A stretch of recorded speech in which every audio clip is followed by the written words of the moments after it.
Hello and welcome to Renew, the show about the College of Forest Resources. Today we're talking about international trade in forest products. And with us is our first guest, Dr. Edwin Sun, who is a forestry professor and studies international trade. Welcome, Dr. Sun. Thank you for having me here. Yes, so with tariffs and trade in the headlines most recently, can you tell us a little bit about forest products or wood products international trade? Sure. International trade of forest products has been rising fast since the 1960s. So in the past about 50 years, I think by many standards, international trade of forest products has been doubled or even tripled. And I think right now, the total value of international forest product trade is well over $100 billion a year. And the United States has been one of the leading participants in this global market. Okay, and when you talk about trade of forest products, is it bedroom furniture? Is it lumber? What exactly is being traded?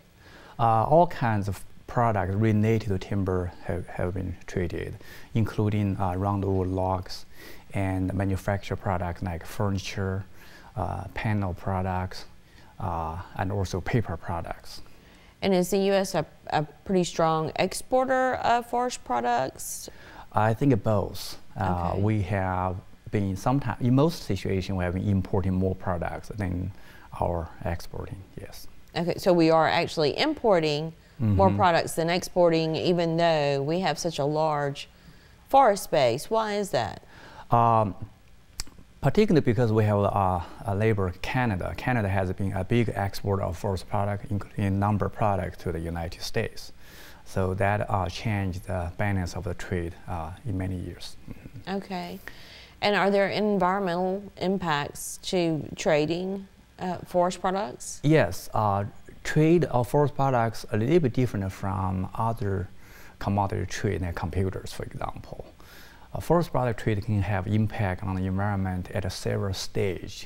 I think there are three major stages. At the first is at the logging, and then at the manufacturing, and the third at the consumption stage.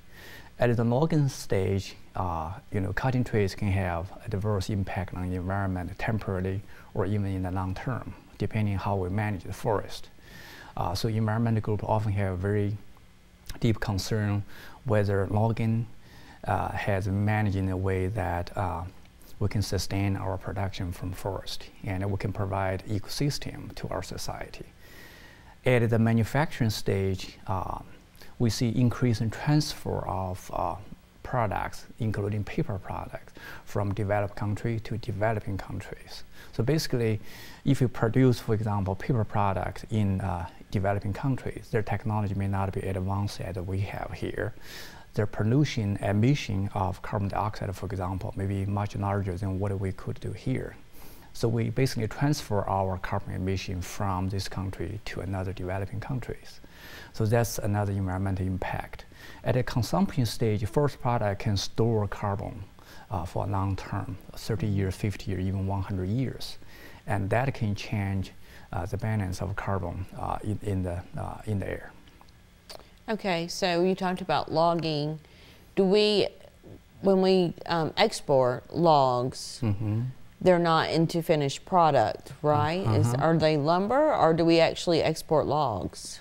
We have all kinds of export, including roundwood, and also export lumber products, and also export furniture and paper products. Of course, when we export roundwood, one of the big concerns is about on the income and the job. And people always feel concerned about that, especially for rural communities. Right, because forestry is the second largest agricultural commodity in the state. And it's really important also to the nation.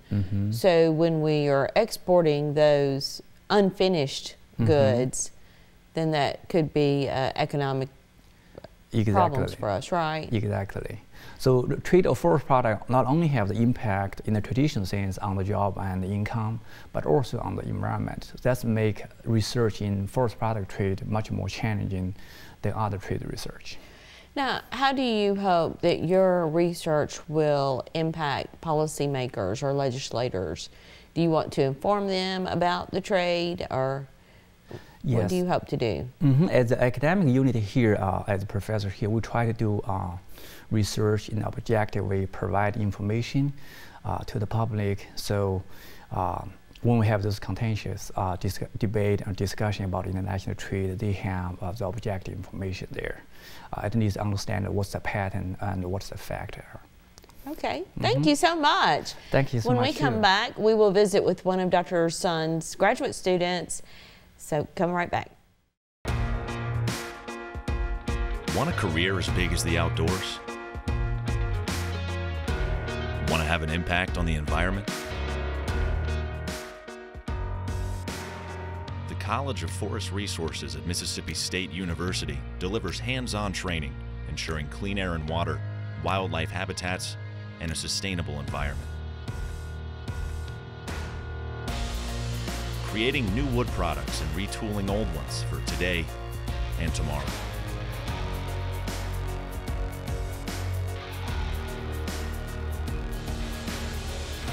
Find a career in whatever path you choose. Majors in forestry, natural resource and environmental conservation, sustainable bioproducts, wildlife, fisheries, and aquaculture. Want a career as big as the outdoors? Choose the College of Forest Resources at Mississippi State University.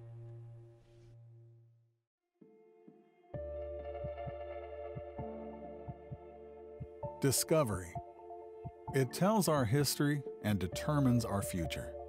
At Mississippi State University, we're digging deep, unlocking an understanding of our past, validating it. Middle East exploration by faculty and students is uncovering evidence that unravels ancient mysteries. Scholars have long thought of the biblical kings David and Solomon as mythological figures. Our research offers evidence that supports their existence, boosting MSU into an international league of experts on archaeology. Now we're changing the way people think about the past, opening up new possibilities of understanding for future generations. Digging deeper, learning more.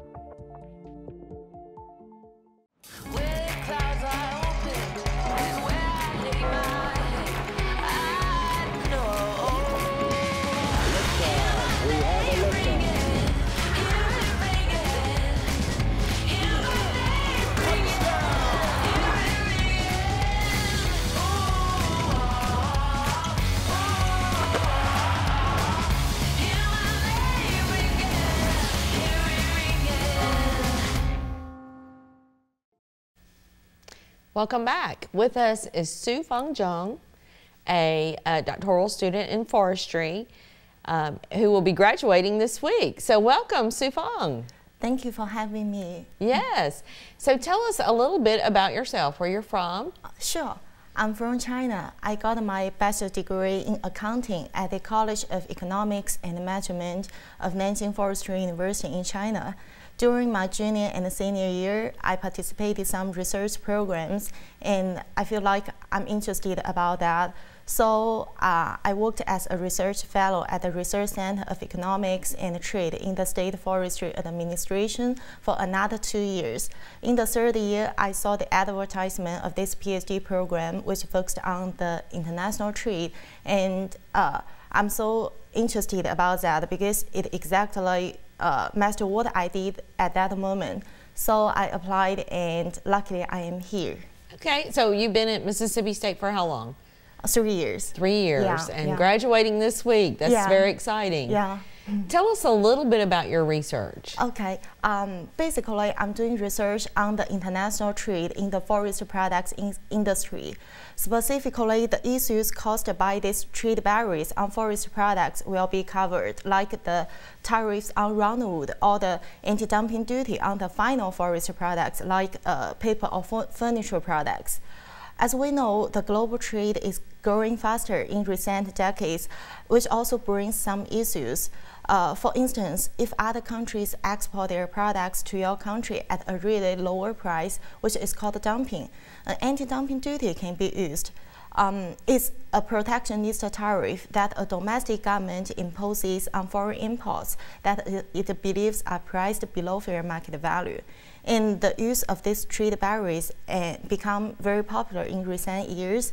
There are more than 7,000 anti-dumping cases and near 1,000 countervailing duties initiated by more than 50 WTO members from 1995 to 2015.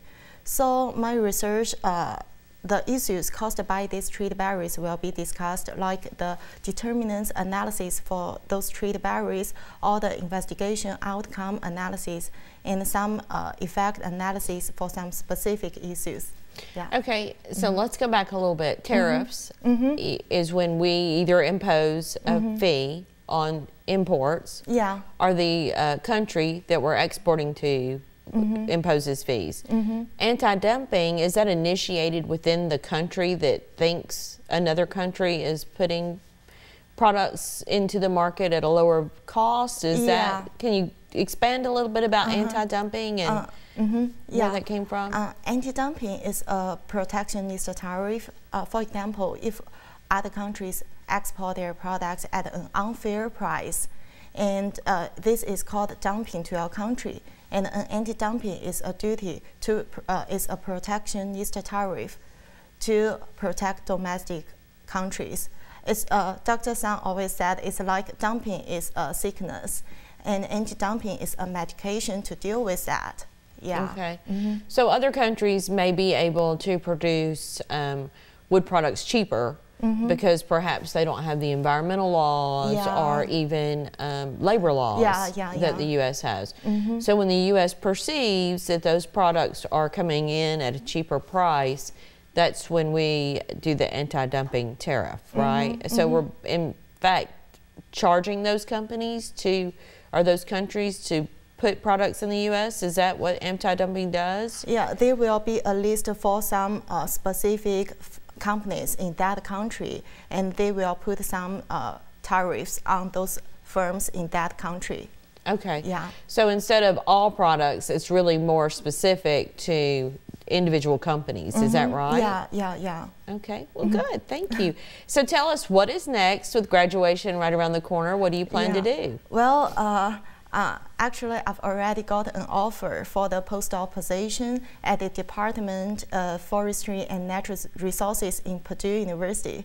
So okay, exciting. Yeah, so I'll be a postdoc scholar in January, and I've almost done with my PhD study here, and this Friday is the commencement ceremony. It's a big day for me. I'm so excited. Well, we're so excited for you, and we're so glad you chose Mississippi State. Thank you for being here. And thank you for tuning in to Renew. We hope you enjoyed our show and hope you'll tune in next time.